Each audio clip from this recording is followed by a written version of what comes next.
나름의 시장 지지력을 보여주고 있는 코스피 코스닥입니다. 어떤 식으로 대응 전략을 고민해 볼 것인지 이야기 나눠볼게요. 김종우 연구위원과 위즈인베스트 김영철 팀장 함께합니다. 어서 오세요. 예, 안녕하세요.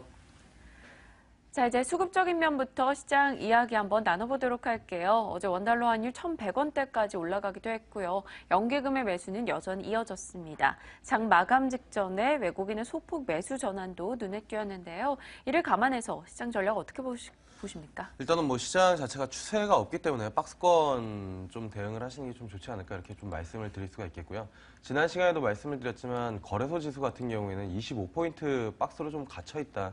이렇게 좀 보시면 좋을 것 같습니다. 1950선을 기준으로 위쪽으로 좀 강하게 치고 올라가도 1980, 1975 이 선에 이제 좀 막혀일 가능성이 좀 높고 아래쪽으로 내려간다 하더라도 1925 그리고 1900선 이 부근에 일단은 매수세가 대기 매수세가 좀 나타나는 그런 흐름들을 좀 보여주고 있기 때문에 추세적으로 좀 대응을 하시기보다는 박스권으로 기준을 형성을 하시고 대응을 하시는 게 지수 대응을 하시는 게 좋을 것 같다 이렇게 좀 말씀을 드릴 수가 있겠고 지수가 그렇게 움직이다 보니까 종목 자체도 추세적으로 강하게 뻗어나가는 종목보다는 일정 부분 상승을 하게 되면은 뭐 조정을 받고 다시 뭐 재차 뭐 상승을 하고 이런 흐름들, 그러니까 추세적인 흐름들이 나타나지 않는다. 그렇기 때문에 트레이딩 전략이 계속 유효한 그런 시장이지 않을까 이렇게 좀 보고 있고요.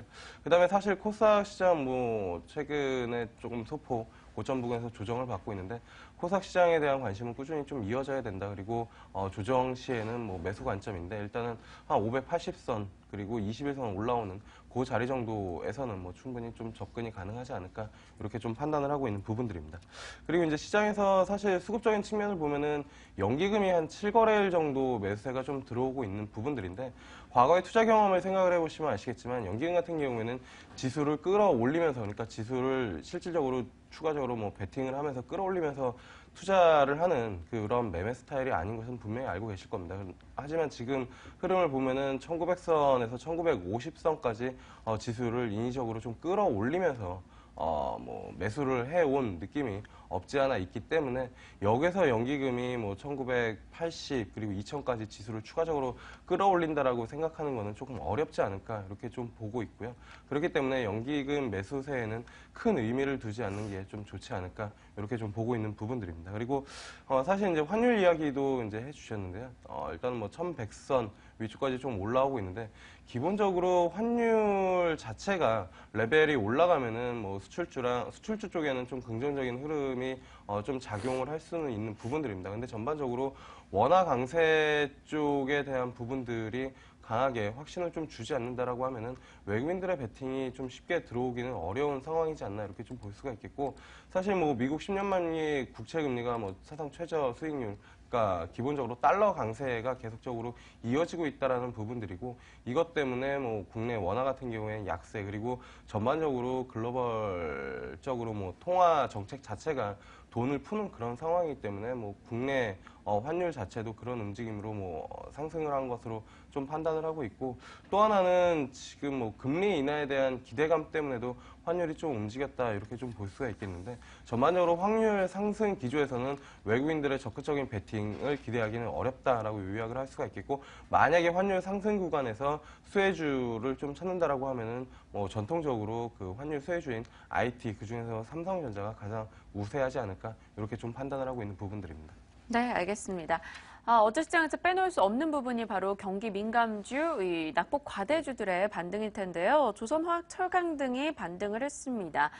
일단 많이 빠졌다라는 이유에서 좀 매수를 해봐도 되는 것인지 아니면 실질적으로 모멘텀이 있는 겁니까? 일단은 뭐 업종별로 좀 다르다라고 이제 좀 볼 수가 있겠는데 네. 기본적으로 지금 바닥에서 지금 올라온 이유 같은 경우에는 사실 뭐 연기금 쪽 물량이 뭐 없잖아 들어왔고 그다음에 거기에 쇼커버까지 같이 가세를 했다라고 이제 수급적인 측면에서는 좀 판단을 할 수가 있겠는데요.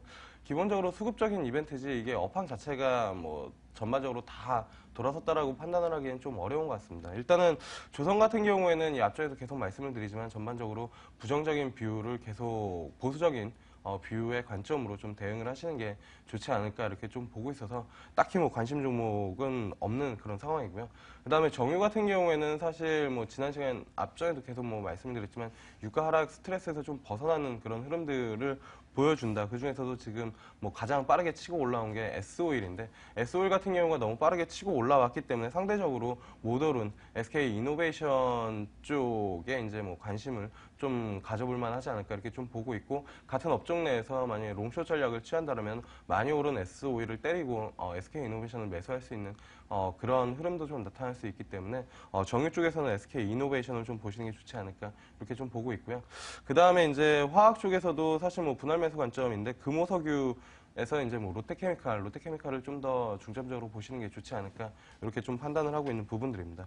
그리고 건설 같은 경우에는 사실 뭐 종목 차별화가 좀 나타나고 있는 부분들인데 사실 건설 섹터 주제를 다룰 때마다 제가 IS동서랑 화성산업 그러니까 지방 중소형 건설사를 계속 말씀을 드렸는데 IS동서 같은 경우에 지난주에도 또다시 신고가를 기록을 하는 흐름들을 좀 보여줬고요. 그 다음에 화성산업 같은 경우에도 어제 상당히 강한 움직임을 좀 보여줬습니다. 그렇기 때문에 전반적으로 대형 건설사 쪽에서는 뭐 현대산업 그리고 최근에 바닥에서 뭐 살짝 매수세가 좀 들어오고 있는 삼성물산 같은 경우에 긴 호흡에서 좀 보실 수 있다라고 볼 수가 있겠고 일단은 뭐 전반적으로 건설은 지방 중소형 건설사에 특화되어 있는 그런 기업들을 좀 보시는 게 좋다 이렇게 요약할 수가 있겠고요. 그 다음에 사실 철강 같은 경우에는 가장 큰 문제점은 공급 과잉이 계속 일어나고 있다라는 부분들입니다. 그리고 이 철강 업종 내에서도 종목 차별화가 좀 나타나고 있는데 기본적으로 공급 과잉에 대응할 수 있는 것은 확실한 수요처가 있는 그런 기업을 택할 수밖에 없는데 그런 기업은 결국에는 현대 하이스코어가 되지 않을까. 그렇기 때문에 포스코보다는 현대 하이스코어 쪽으로 좀 포커싱을 해서 이 전반적으로 경기 민감주 내에서도 가는 종목과 못 가는 종목이 확실히 차별화가 되고 있기 때문에 가는 종목 그리고 모멘텀에 있는 그 종목에서 매매 전략을 좀 짜시는 게 좋지 않을까 이렇게 좀 말씀을 드릴 수가 있겠습니다. 네, 좀 디테일하게 각 섹터별로 전략을 나눠봤고요. 그 안에서 관심주 이야기해 주셨습니다. 롯데케미칼, SK이노베이션 그리고 현대하이스코 언급을 하셨으니까 관심 가져보시고요. 자, 김 의원님 시각도 확인해 볼게요. 그간 낙폭 과대주에 대해서 안 되는 건 안 되는 거다 이렇게 얘기해 주셨는데 좀 되는 쪽이 보이는 것인지 다시 한번 짚어주시죠. 안 되는 건 안 됩니다. 역시 안 되고요. 이들 종목에 대한 투자 의견은 뭐 변함이 없습니다. 뭐 단기적인 반등 더 이어질 수 있겠죠. 뭐 주가 고점 대비해서 뭐 반의 반토막 났는데 거기서 뭐 30%, 40% 올라봐야 솔직히 고점에서 보면 올라온 거 티도 안 나거든요. 근데 이제 충분히 올라올 수 있는데 과연 뭐 추세적으로 돌릴 거냐에 대해서는 전 여전히 자신도 없고 투자하라고 뭐 자신 있게 말씀드릴 수도 없습니다. 다만 뭐 시점을 길게 가져가게 된다면 뭐 종목은 앞서 말씀하신 김현철 팀장과 뭐 겹치는 종목이 많은데요. 롯데케미칼을 말씀드리고 싶은 이유는 딱 한 가지입니다. 그 말레이시아의 회사를 인수하면서 이제 규모의 경제가 가능해졌거든요. 그런 측면에서 또 가장 중요한 석유화학 업체의 수요처가 지금 그쪽으로 집중될 가능성이 있다라는 측면에서 롯데케미칼은 좀 주목을 하고 있고요. 그 다음에 이제 주요 석유화학 제품들의 가격 조정이 가능하다라는 거죠. 가격이 더 낮아져도 그런 낮아진 가격에 대응할 수 있는 능력이 충분히 있다라는 점. 그다음에 만약에 마진이 좋아질 경우에는 가장 빠르게 마진이 좋아진다라는 점을 주목하면서 말씀드리고 싶고요. LG화학은 석유화학 업체로서는 매력은 저는 이제 별로 없다라고 봅니다. 뭐 현금은 만들어낼 수 있겠죠. 다만 과거만큼의 수익성을 높게 가져갈 수는 없는데 추진하고 있는 배터리 사업의 확산이 아직까지 나타나지 않고 있는데요. 이게 나타나는 시기가 저는 늦어도 올해 하반기부터 나타날 것으로 보고 있기 때문에 주목하고 있고요. 마지막으로는 SK이노베이션입니다. 이 종목도 마찬가지로 회사 자체가 변모하고 있기 때문에 주목을 해보자라고 말씀드리고 싶고요. 조선건설주 얘기하시는 분들 많은데 다른 거 보실 필요 없습니다. 수주가 원하는 만큼 나오는지 또 수주만 나온다고 사면 덜컥 걸릴 가능성이 굉장히 높습니다. 수주를 굉장히 더 저가에 했을 가능성이 높거든요. 그래서 수익률 이 두 가지를 확인하셔야 된다는 거죠. 종목 수익률이 아니라 영업이익률이나 수익률을 반드시 확인해 볼 필요가 있겠다. 또 능력도 안 되는데 덜컥 수주만 해버려가지고 저번처럼 또 돈을 날리는 그런 경우가 나오지 않을까를 점검을 해야 되기 때문에 건설주와 조선주에 대해서는 저도 여전히 조심하자라고 말씀드리고 싶고요. 이들 종목도 단기 반등 정도는 유효하다라고 보고 있습니다. 네, 어제 낙폭 과대주들의 반등에 따른 전략 함께 고민해 봤습니다. 자, 이제 오늘을 대비해 봐야겠죠. 투자 유망 종목 한번 꼽아주신다면 어떤 게 있을까요? 일단 2월 달 같은 경우에 증시의 모멘텀, 가장 큰 모멘텀은 역시나 이제 중국 춘절 관련 뭐 수혜주이지 네. 않을까 이렇게 좀 보고 있는데요. 사실 뭐 그런 기업들이 실질적으로 수혜를 받는지 안 받는지를 떠나서 일단은 모멘텀이 없기 때문에 그런 모멘텀 속에서 이제 뭐 종목 찾기가 좀 나타날 가능성이 좀 높다. 이렇게 좀 볼 수가 있는 부분들이고요.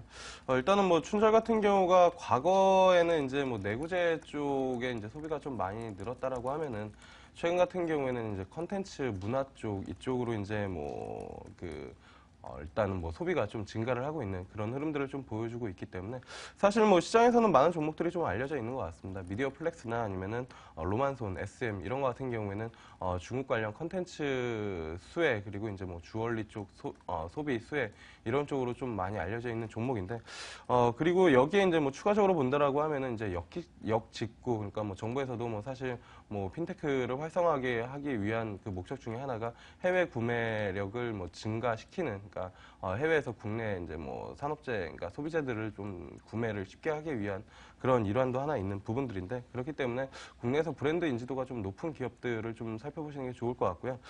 그리고 이제 개인적으로는 사실 이제 중국 관련주가 과거에는 뭐 아예 과거에는 뭐 예전에는 뭐 조선, 철강 뭐 이런 쪽이었고 그 다음에는 이제 소비재 섹터로 좀 넘어갔는데 최근 쪽에는 이제 미용 관련 쪽 흐름도 좀 봐야 되지 않을까. 사실 뭐 주말에 명동이나 강남 가셔보신 분들은 아시겠지만 상당히 많은 중국인들이 이 성형 관광을 하러 오는 부분들도 있거든요. 그렇기 때문에 그거 관련 종목 중에서는 뭐 휴메딕스랑 하이로닉, KCI 이런 종목들이 있는데 그 중에서는 지금 하이로닉을 좀 관심 있게 보고 있다 이렇게 좀 보시면 좋을 것 같습니다.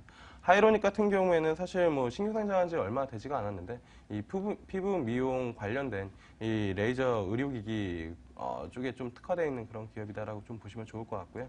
거기에 이제 그 더블로랑 그다음에 미라클 이런 제품들이 좀 강세를 좀 보여주고 있는데 일단은 모멘텀 같은 경우에는 그 중국 쪽의 승인 여부에 따라서 아마 주가에 좀 트리거가 될 가능성이 좀 높다 이렇게 좀 볼 수가 있겠고요. 사실 뭐 유럽이랑 그다음에 좀 뭐 브라질 이런 쪽으로는 벌써 이제 뭐 인증을 받았는데 중국 쪽 인증이 좀 진행 중이기 때문에 이러한 부분들이 좀 뭐 인증이 된다라는 소식이 나오면 좀 주가에 뭐 긍정적인 요소가 좀 되지 않을까. 일단은 뭐 만약에 이제 관심 있어서 차트를 보시는 분들 같은 경우에 많이 올랐다라고 생각을 하실 수가 있는데 일단은 그 앞전에 이제 차트 같은 경우에는 코넥스 시장에서 이제 이전해가지고 그 가격까지 가져온 부분들이기 때문에 뭐 관심을 가져보시면 좋지 않을까 이렇게 좀 보겠습니다. 네, 오늘 장의 관심주 하이로닉까지 이야기 나눠봤습니다. 시장 대응 전략 종목까지 김종호 연구위원 그리고 김영철 팀장과 함께했네요. 고맙습니다. 네, 감사합니다.